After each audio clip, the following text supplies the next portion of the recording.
Happiest country to live, जिसे कहते हैं खुशनुमा देश, जहां लोग सबसे ज्यादा खुश रहते हैं। जी हां, उसमें इंडिया 114वां रैंक आता है। क्यों? इंडिया पूरे वर्ल्ड की चौथी, और पहले चौथी थी अब छठी हो गई है, लार्जेस्ट इकोनॉमी में आती है, और हैप्पीएस्ट कंट्री टू लिव में वो 114वें पोजीशन पे है।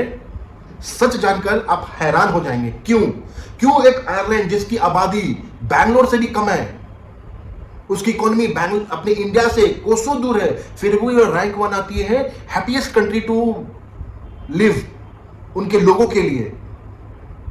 चलिए जानते हैं फैक्ट। मैं आपसे एक सवाल पूछता हूं, अगर मैं बोलूं कि छोटा सा कंट्री है जिसका पॉपुलेशन बैंगलोर से भी कम है, जिसकी जीडीपी बहुत छोटी है इंडिया के मुकाबले, लेकिन लोग वहां दुनिया का सबसे खुशनुमा लोग हैं, और इंडिया जिसकी इकोनॉमी दिन पर दिन बढ़ती जा रही है, टॉप इकोनॉमिक्स में आती है, सोचो क्या ये प्रॉब्लम पैसों की है या सिस्टम की है?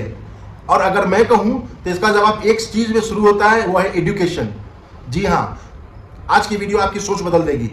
दोस्तों, हर बार जब बजट आता है ना, हम सुनते हैं इंडिया फास्टेस्ट इकोनॉमी है, इंडिया चौथे नंबर पे इकोनॉमी पहुंच गई है, इंडिया विश्व गुरु है, और ये सब भी सही है, मानते हैं। लेकिन एक बात और सच है जिस पर हम लोग कोई बात ही नहीं करते, वर्ल्ड हैप्पीनेस कंट्री, जो इंडिया 116 पोजीशन पे आती है, और ऊपर कौन है? Finland, Denmark, Iceland, Sweden, Norway, ये सारी कंट्री ऊपर में आती है।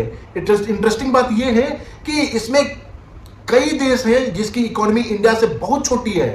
तो सवाल ये नहीं है कि कंट्री कितना कमा रहा है, सवाल ये है कि उस कंट्री के लोग कितने खुश हैं। आखिर उस कंट्री के लोगों के लिए एजुकेशन सिस्टम, उसका सिस्टम कैसे बनाया गया उसके लिए।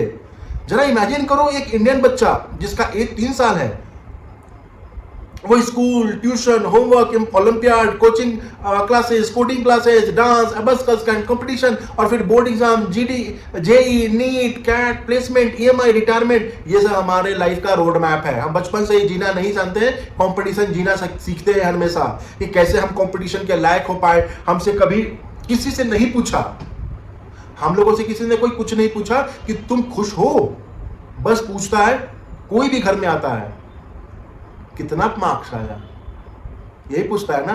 कोई आपसे पूछा कि बेटा तुम खुश हो? नहीं, कितना मार्क्स आया। अब फिनलैंड को देखते हैं, वहां के, या फिनलैंड या कोई यूरोपियन कंट्री का देखोगे ना, वहां बच्चे सिर्फ मार्क्स ही नहीं लाते।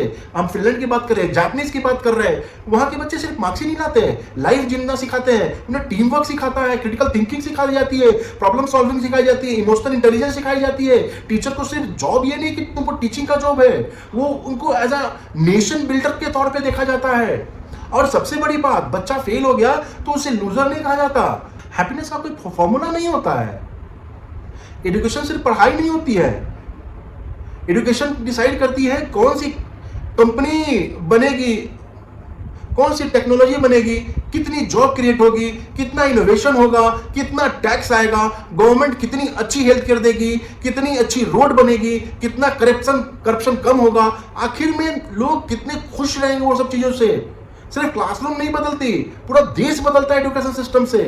आप जापान को देख लो, सेकंड वर्ल्ड वॉर आया था, तब सब कुछ खत्म हो गया था ना, उसके पास पैसे थे, ना इंडस्ट्री था, ना इंफ्रास्ट्रक्चर था, लेकिन एक चीज था, उसका एजुकेशन, उसका डिसिप्लिन। उन्होंने स्कूल में इन्वेस्टमेंट किया, रिसर्च में इन्वेस्टमेंट किया, टेक्नोलॉजी में इन्वेस्टमेंट किया, और आज वही बुलेट ट्रेन, रोबोटिक्स, इलेक्ट्रॉनिक्स सब दुनिया में छा रहे हैं उनके। पहले इंसान बनाया जिन्होंने फिर, मतलब पहले उन्होंने एक काबिल इंसान बनाया, तब जाकर के एक इकोनॉमी अपने आप उनका बनता गया। सबसे शॉकिंग बात है, प्रॉब्लम इंडिया में नहीं है भाई, टैलेंट इंडिया में भर भर के हैं। गूगल, माइक्रोसॉफ्ट, एडोबी, ये सब ग्लोबल सीईओज हैं हमारे इंडियन ही।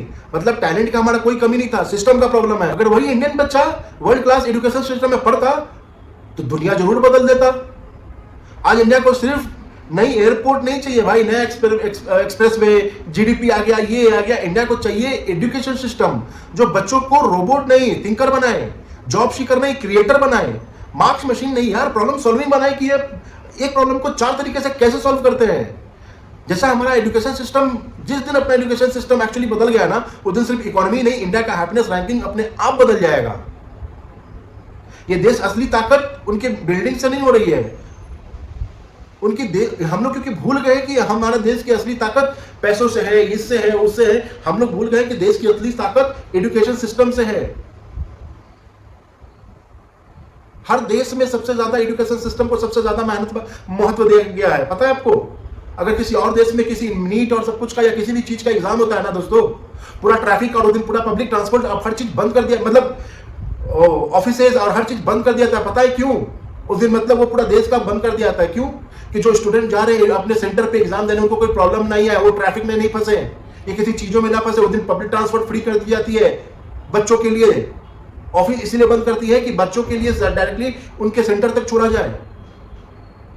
ये चीज अगर जिस दिन अपने इंडिया में आ गया ना, एजुकेशन सिस्टम बदल जाएगा। क्या आपको लगता है कि इंडिया में ये सब होने वाला है? अगर होगा तो कहां से शुरुआत होगा, कमेंट करके बताइए।